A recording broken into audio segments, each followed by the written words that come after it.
But imagine what life would be like if you suddenly had no place to live. How would you survive? That's the reality faced by an estimated 3 million Americans, and that figure is growing by 25% each year. Well, for 3 days and 2 nights, News 36 reporter Dave Stanley became part of that number.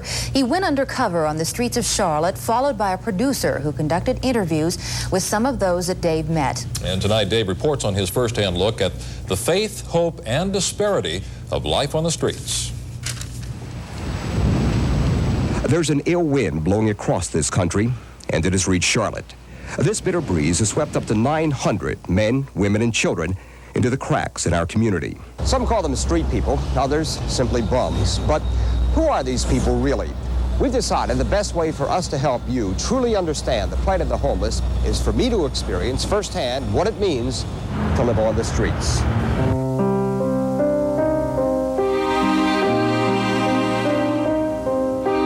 $3 in my pocket and the clothes on my back, I had to live for 3 days and 2 nights on the streets of Charlotte.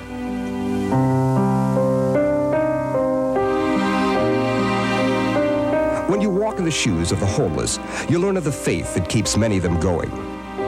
I know that because of the courage that God gives me, that I don't have any reason to be afraid. You experience the hope they have for a better life. I'm kind of like building a foundation, you know, to the point where I can do something when I'm ready to move out on my own. And more than anything else, you are keenly aware of the disparity between the haves and the have-nots.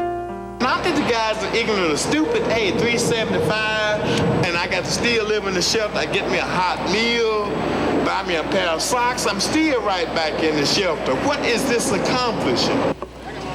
One of the most startling things that happens when you're on the street is how people seem to look right through you.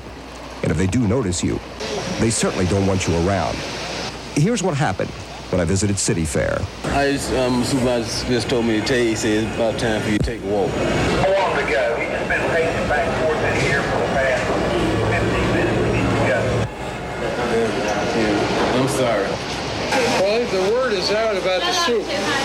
The word is out about the soup. I knew I could get a free lunch at St. Peter's Episcopal Church uptown. You know, in the 10 years that we've been in operation, we had started out serving 50, 100, finally hit 200, and then this year we did hit 300. And one day I worked, we hit 365. Good morning. At the soup kitchen, I met Scott Plyler of Statesville. I needed a place to stay that night, so I asked Scott about the shelter. You're better off sleeping on the streets. Why? I'm sorry. Well, like the Bible says, evil companionship corrupts character. Tomorrow night, I'll take you inside the shelter. You sign yourself out when you go out that door. And you'll see why it was one of the scariest nights of my life. Dave Stanley, News 30. Still to come, Jim Selania and why things at UNC